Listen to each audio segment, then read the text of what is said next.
Welcome to the Baseline Feed, where we invite aspiring writers and voiceover talent to showcase their abilities and kickstart a career in the exciting audio drama industry.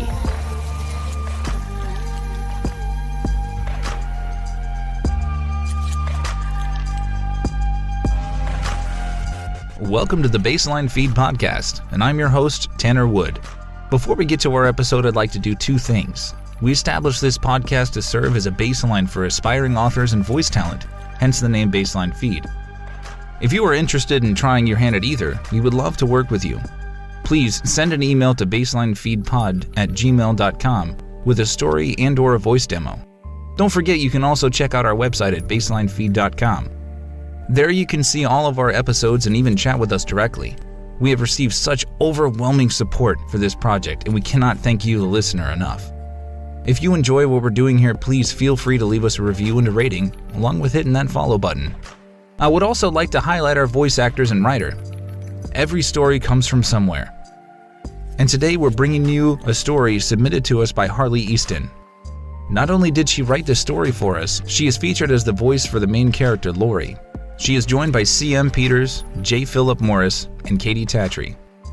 If you're ever down on the bayou, late at night, and hear some singing, perhaps a seductive tune, you should turn the other way. We explore why in Season 1, Episode 4, entitled Lullaby.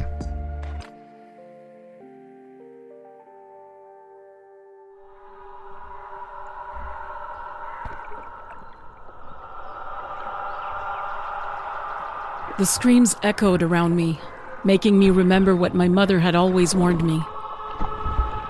Monsters are real. Kobolds, Erden, witches, and water sprites. They exist, and you could feel it in her stories. Always stories, never song, for Mother refused to sing and Father wasn't around to tell me why. As the horrid thing in the water thrashed and moaned, it still whispered promises, and I wanted to believe. Yes, I knew that it would consume me given the chance. Still, the urge to save it was strong. I was stronger. Its face was obscured by the twilight, and the darkness reminded me how this villain hid behind pretty words and a handsome face. True love, true beauty could be etched with discord and drabness. Misplaced love would stretch you taut as a drum. My mother learned that the hard way. I wouldn't repeat her mistakes.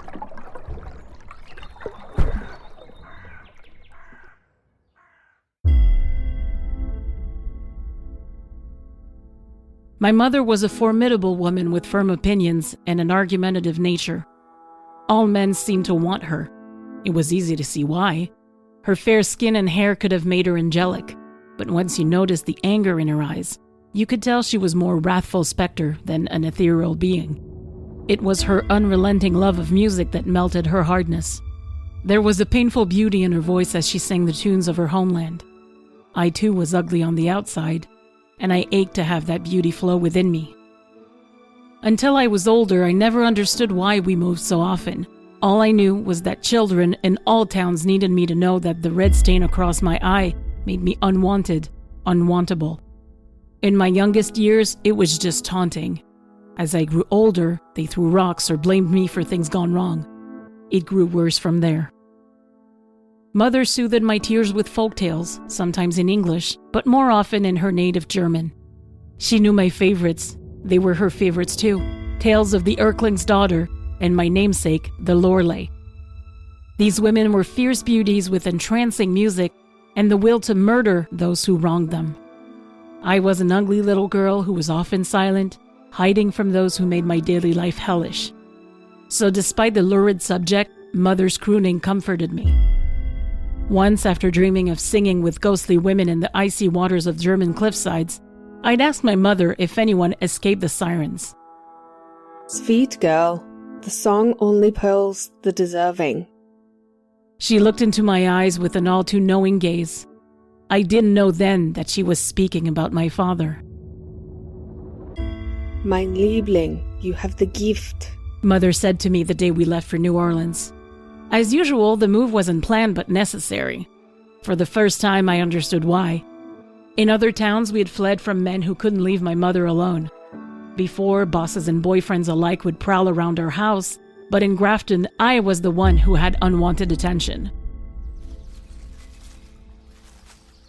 The Patton brothers were hometown heroes of the tiny mountain town, like anyone with athletic ability. They were also constant tormentors of mine. I was secretly happy something might have happened to them, but neighbors were alarmed they'd suddenly gone missing. These were fine upstanding boys, they said. What if some predator had come to Grafton? Search parties were organized. Everyone was on the lookout. In the end, I think they would have preferred finding bodies to what they actually discovered. The search parties nearly tripped over 2 teenagers lying in a shallow ice melt stream using rocks as pillows. While they were still alive, the boys were catatonic with eyes glazed and glassy. Shivering from the cold, they calmly took in gulps of water with every breath before sputtering it back out. The unsubmerged sides of their faces were as crimson as my birthmark from the unyielding August sun. How did they survive combating hypothermia, drowning in second-degree burns? Well, part of the town thought it was divine intervention. The other part called it the devil's work. Only Mother knew I'd been singing the song of the Lorelei the night before, after the missing pair had caught me on my way home and tried to assault me in the forest. The town won't even notice us leaving. Mother promised as I worried what would happen to me. She knew better. Humans have no faith in the real magic anymore. No regular girl could have forced those 2 into the water. So once more, we changed names and locations. Mother moved us far from the secluded northwestern mountains to the warm bustle of New Orleans.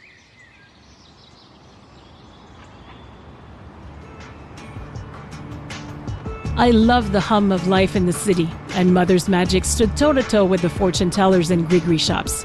We didn't even need tourist traffic to pay the exorbitant rent for her tiny storefront in the quarter. Mother established a reputation and a client base that would follow her anywhere.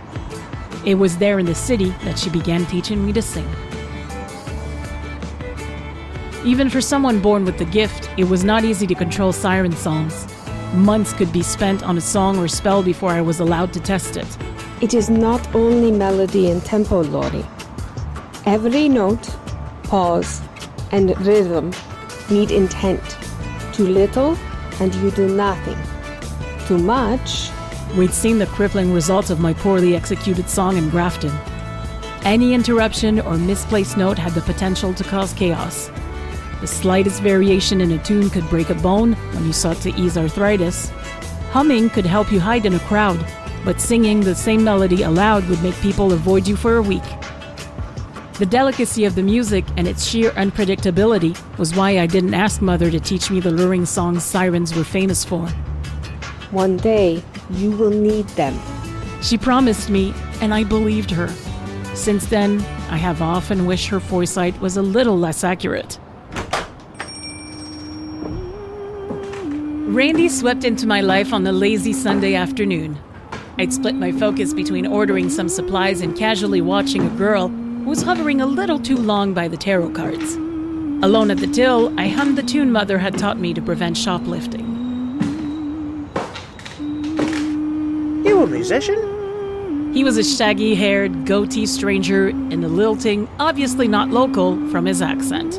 It happened occasionally that someone heard the song rather than just feeling the effects of magic. Mother said it hinted at something other in their veins that, like us, whoever could hear wasn't fully human. You couldn't toss a beaded necklace in New Orleans without running into a half-breed. It wasn't something I worried about because most of them didn't know there were anything unnatural. I'd hummed the shop protection song long enough to keep the girl honest, so I turned my attention to the stranger. I was instantly struck by eyes so dark and gray they could have been black. His movements were graceful and so subtle, he appeared to glide. It was hard to look at him for too long. With effort, I schooled my voice to sound casual. Only occasionally. Are you looking for something? A date. Even with my birthmark, I hadn't been completely without male attention in my life. After my Grafton encounter, I was wary of men. I didn't want another encounter to force us from our home, but I'd gotten pretty good at reading people. Most men approached me shyly or ironically. Randy didn't either. Through his chestnut bangs, I saw the obvious hunger in his dark eyes. It was slightly unnerving, but also refreshing. The pull I felt toward him was unexpected, making me jump to my usual form of deflection. Cute. I made sure the sarcasm was not at all concealed as I swept my gaze around the store again.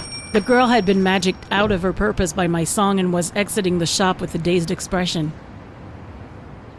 I was thinking... beautiful. Whatever. I dropped my head, dismissed him, returning to the vendor order. The warmth spreading through my body was a new sensation. My chemical reaction to a complete stranger had me yearning for more, but also denying that this was truly happening. Even half-breeds didn't tend to flirt with me. That's when I felt a hand brush the hair away from my face. It was far too intimate a gesture for a stranger, one that usually would have me grab his wrist and say something biting. But when I looked up, he was studying me. Don't people tell you how lovely you are? His gaze fell on my clearly uncovered birthmark. Uniquely stunning. So different from everyone else. Now I photograph models for a living, so I know what I'm talking about. That left me speechless. I'd like to get to know you better. Some friends of mine are having a party by the lake. Meet me tonight at 9? I don't even know who you are. Randy. He scribbled a number and location on my shopping list, then turned to walk out the door. Just before he was on the street, he looked back, bracing himself on the doorframe. I'll miss you if you don't show. As that afternoon slipped into a warm southern evening, I found it harder and harder to concentrate. My fingers brushed the hair off my face as I remember him calling me lovely. Of course I didn't believe him, but the paper where he'd scrawled his info taunted me. The location was only about 20 minutes from the quarter, and when I closed the shop, my junky old car maneuvered its way off Highway 10 toward the South Shore Harbor instead of straight home.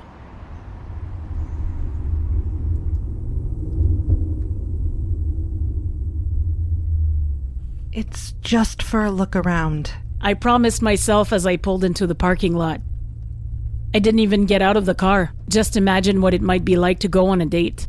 A real date with someone who thought I was pretty. A real date with Randy. After half an hour of daydreaming, I turned the car toward home.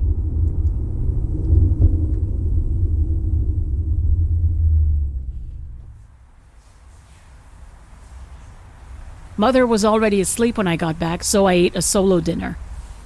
Giddy in a way I'd never been for a date, I showered, put on a sundress, and brushed out my hair. I considered leaving it loose, half obscuring my face as it usually did, but I remember how it felt to be called uniquely stunning, so I swept up the right side, pinning it with a couple of bobby pins. From the mirror, a different woman stared back at me, one who looked confident and at ease in her body.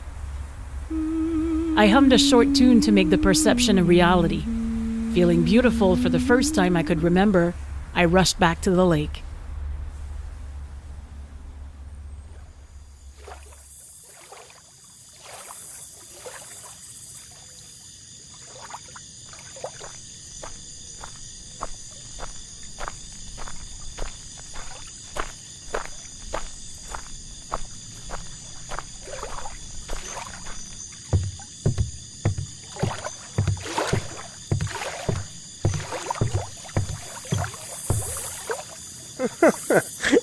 I wasn't sure you'd show. Honestly, I wasn't sure I would either. Is this your boat? I'd found him on the dock in front of a luxury pontoon boat with every possible upgrade. A couple of glasses and some bottles were nested in the cooler that sat on the deck. I hesitated. I'd assumed we'd be meeting in public, not floating around the lake by ourselves. I just met this man. In the back of my head, my mother's voice whispered that he could be a serial killer. No, part of the job. We did a photo shoot here all week and my client offered it to me for the weekend. It's great for impressing beautiful women. He grinned as he reached for my hand. When his fingers closed around mine, I felt a tingle shoot down my arm and a warm breeze swirl around me. At that moment, 6 or 8 couples walked down the dock. They were all stunning, probably the models from the shoot he'd mentioned. I instantly felt a little less sure of myself, but Randy squeezed my hand. Euphoria washed over me.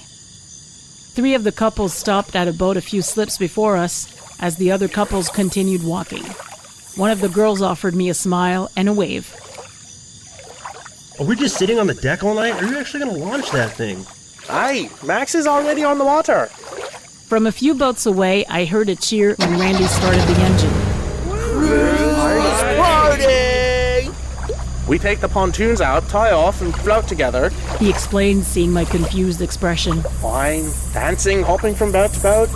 They invited me earlier this week, but I didn't have a reason to accept. The look he gave me made my stomach flip. I wasn't used to attention like this. Randy must have seen my uncertainty because his voice dropped to barely a whisper. You can jump ship at any time, I promise. No, I really hope you will. My resolve melted, and I stepped onto the boat. The wind off Lake Pontchartrain felt amazing as we trolled out onto the water. Not too far from the docks, the boat all circled and cut the motors. Ropes were tossed, boats were connected. The smooth, quiet melodies from the radio wrapped around the party as the runner lights twinkled off the lake. It was perfect for a night under the stars. People chatted back and forth between vessels, a few walking from one to the other with bare feet to get a little closer. Randy offered me a glass of wine, which I happily took. I learned that he was based in Chicago, his accent a holdover from his first-generation Irish-American family. He asked about my family's shop and told me about his travels around the world. After a bit, we fell into a comfortable silence. It felt right being on the lake with music and him. I closed my eyes, rocking gently to the rhythm of the waves and music. When I looked up, Randy was watching me intensely. I stopped, wrapping an arm around myself and self-consciously taking a sip of wine. Why do you do that? Do what? Stare. He chuckled and ducked his head. It's rare to find a woman at peace with herself. You glow. He raised his head to look at me straight in the eye. How could I do anything but stare? I couldn't breathe. I couldn't think. All I could do was lean forward for a kiss. The taste of wine lingered on his lips and he smelled of sunshine and moss. I felt his arms circle around my back, pulling me into a tight embrace. Inside my chest, my heart raced. The world was moving too fast, spinning dangerously askew. I desperately wanted this man. It took a few seconds for either of us to realize the talking had stopped. Ew! Get a room! The shout caused the entire party to hoot, giggle, and shoot various encouragements. I flushed crimson right down to my toes, but Randy pulled me in tight and shouted over my shoulder. I'm lucky she didn't jump shit with you lot around. Let's shove off before she thinks the worst of me. The group agreed it was time to go home. Ropes were pulled and the boats became untethered. One by one, we motored back into the slips. I'd like to see you again. Maybe I'll stop by the shop this week. I nodded, part of me hoping he would visit the store as promised, and another part wanting him to join me in the car right then. Never in my life had I been so completely charmed by a man. As I opened the door, Randy faltered for a second, stepping wide of the rusty old beater I drove.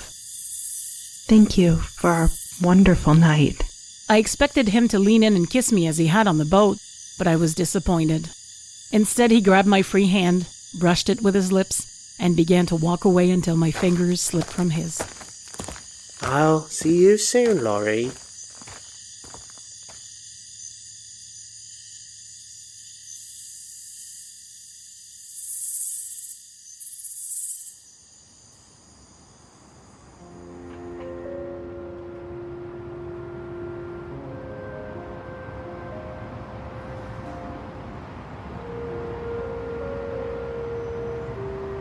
Four days later, he hadn't returned, and I was in hell. The waiting had me beyond agitated, my hands shaking as I worked and my words catching in my chest, making it hard to breathe. I stared at his number on the top of the vendor order most of Monday, refusing to call it. Mother and I had taken in new inventory and barely talked as we reset displays and welcomed clients. Tuesday, I would have broken down and called, but Mother had gotten a cleaning bug after dealing with all the boxes and had tossed the list with his number. I was strung out enough that I went through the trash trying to find it, but I stopped short of dumpster diving. Wednesday, my day off, I drove to the lake and stared out at the water as if willing him to motor by on the pontoon boat.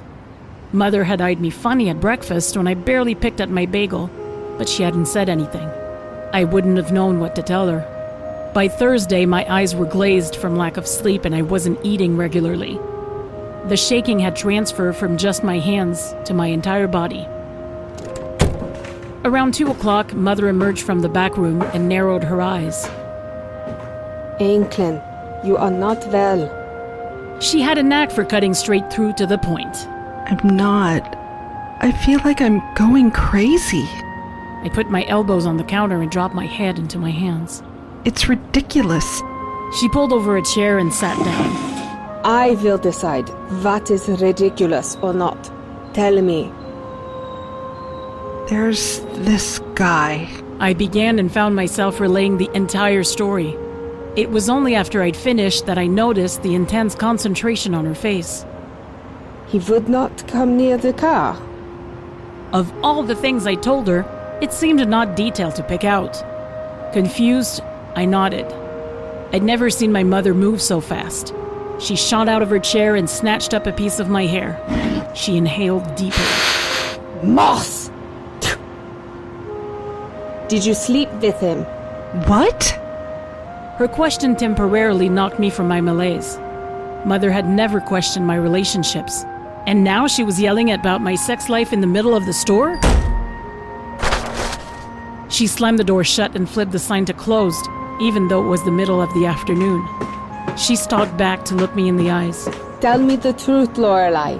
Did you fuck that man? No, I mean, I want to, but I didn't. Part of me wondered how the second part of that statement had slipped through my lips.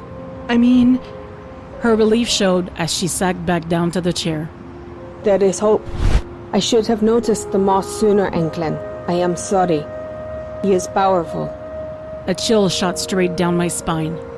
My emotional state was wrong, atypical, and unhealthy. What is Randy? Glenn Connor.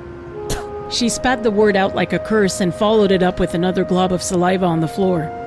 I clutched the counter as my stomach turned and my head reeled. A love talker. The dark fae who seduced women and fed off their melancholy. If he really was a Glenn Connor, I was lucky to be alive. My gas guzzler, a car so old it was still infused with iron, had probably saved my life. If a single kiss had me reeling, how quickly would I have pined away after sleeping with the notoriously fickle lover? I shook my head. But why? Like a Glenn Connor needs a reason to hunt. Vile, slippery-tongued forest demons. Seduction is a game to them.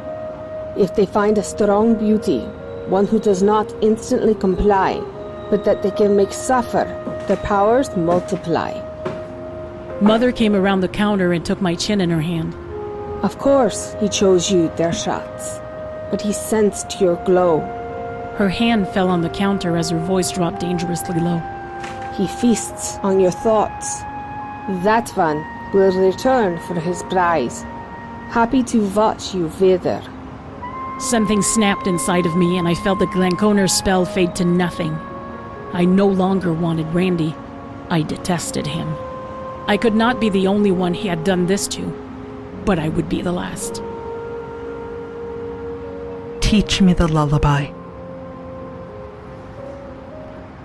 Randy waltzed in a week later while I was closing up, his smug arrogance noticeable now that I saw through his glamour.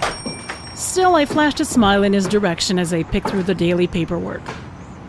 I was almost glad to see him. But patience had paid off. I girlishly flipped my hair over my shoulder and tugged my dress down to show extra cleavage. It's too early in the evening. He made his way to the counter. 4? A star to fall. You look heavenly, Laurie. He grabbed my hand from across the counter, but I pulled it back, pouting. You didn't come by last week. Anyone else would have called his expression contrite, but I saw the calculation in his eyes. He extended his hand again. When I took it, he walked me around the counter and pulled me into a tight embrace. Magic oozed from him, wrapping around me. but Mother's words made the enchantment sluice down my skin. The clammy feeling made me shudder, but if he noticed, Randy didn't let on. I wanted to, I promise. Deadlines had me stuck on the computer for most of the week. He ran a finger down the side of my face, tracing the line of my birthmark. Let me make it up to you.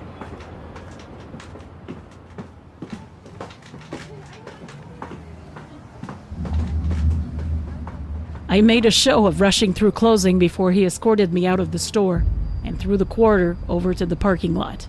On the farthest end of the lot, separated from other vehicle, sat a sporty little car. Custom. He beamed, running a hand along the side of the car. All aluminum. Skips over the road like it's riding a wave. As if realizing his affection for the car might be too much, he opened the door to help me in. Of course, looks better with a beautiful woman inside. I didn't miss the leer when my skirt slid high up my leg, but like everything else, I ignored it.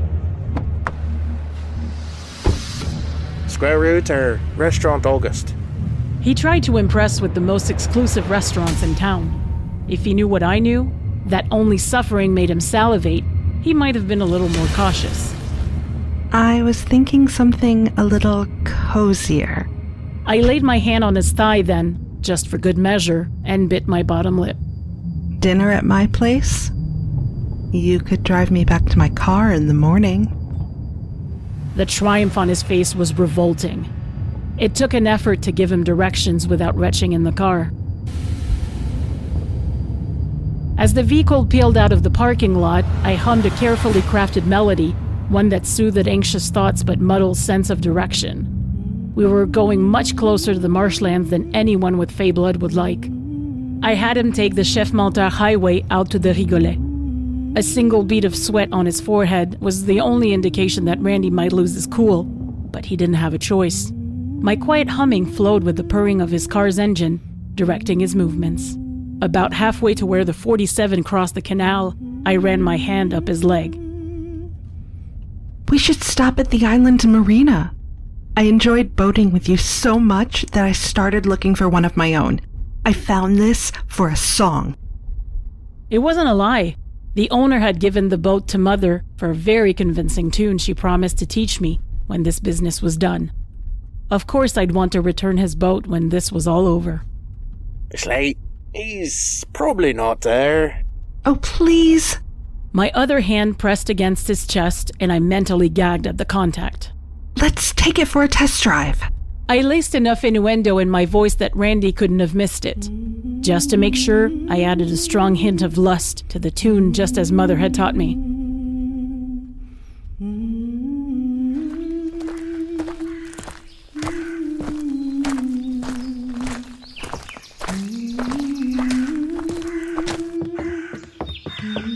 It took almost nothing to get him onto the boat. I switched to outright singing the lullaby, letting the undulating tune keep him docile as I wove the vehicle deeper into the dark swamp. I traveled these water enough that I wasn't worried about marsh clumps wrapping around the motor. With Randy blissfully silent, I let my thoughts roam to recent paper headlines. Scientists debate fate of wetlands. Oversalination a major concern. I cut the motor, letting the boat drift toward the tiny speck of island I'd found a few days before. My voice echoed in the lonely marsh, the elaborate melody and intricate words keeping Randy in my thrall. His shoes squished sickeningly as he stepped off the boat and onto the island, barely bigger than my kitchen table. I couldn't help but grin as it sank a little under his weight. It was a precarious position, but he'd only be there temporarily. The unstable ground was firm enough for my purposes. As I backed the boat away, I modified my tune slightly, keeping a close eye on Randy in the fading light. I wanted to see the marsh water wick up his pant legs as he kneeled in the marsh. Only when the grimy water saturated the cloth did I completely stop singing. It took a few minutes for the screaming to start. Mother had warned me that the young minds meld to the song, retaining it long after the music ended. But as an adult and a magic wielder, Randy would require special flourishes in the music to extend my enchantment over him.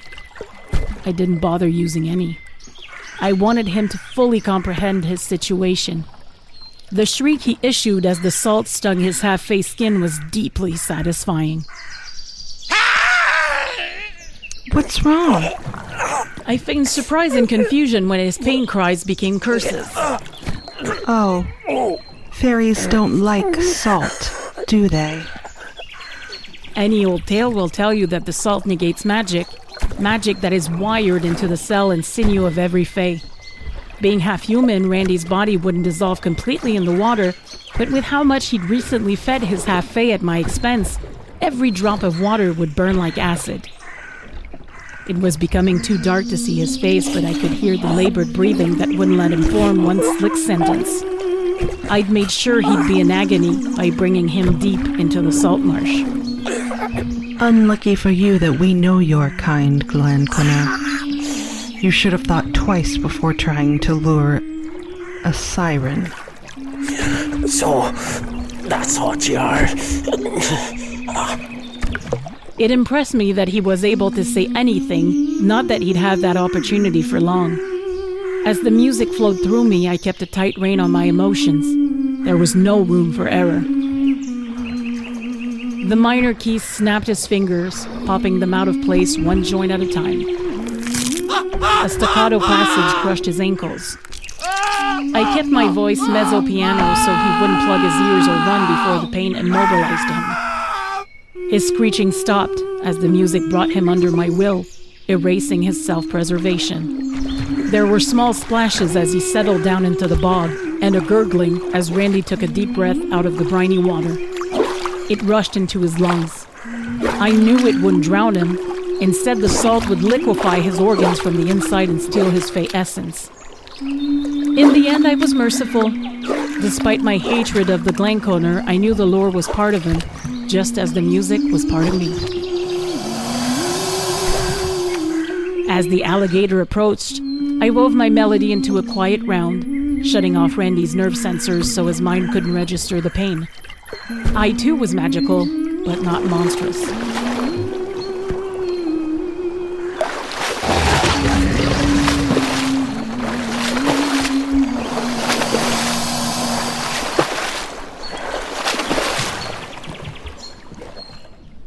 I stayed long after the ripple of the alligator's rolls stopped, listening to the melody of the frogs punctuated by an occasional bird cry or splash of a fish. Finally, humming a tune of my own, I started the boat and made my way back to the marina.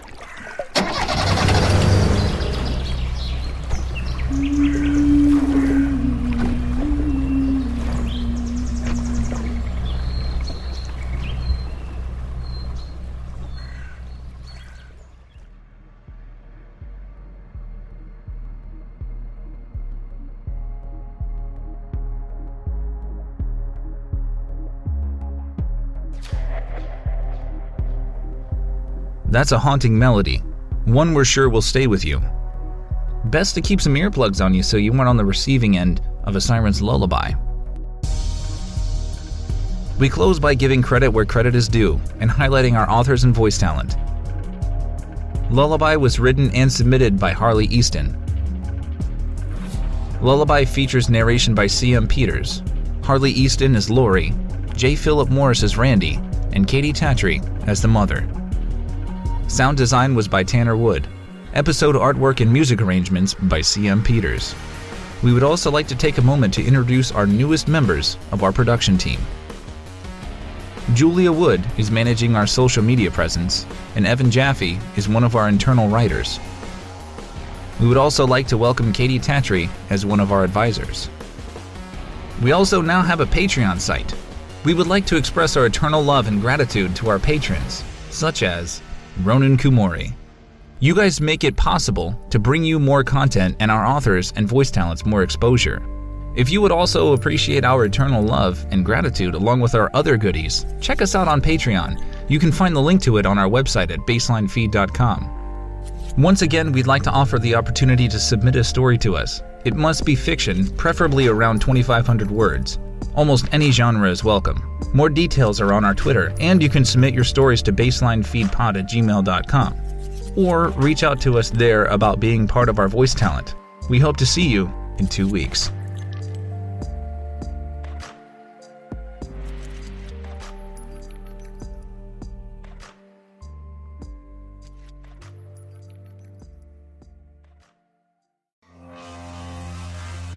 Thank you for listening to our podcast, Baseline Feed. We hope you enjoyed what you heard. For more information, check out our Twitter @BaselineFeedPod or reach us at baselinefeedpod@gmail.com.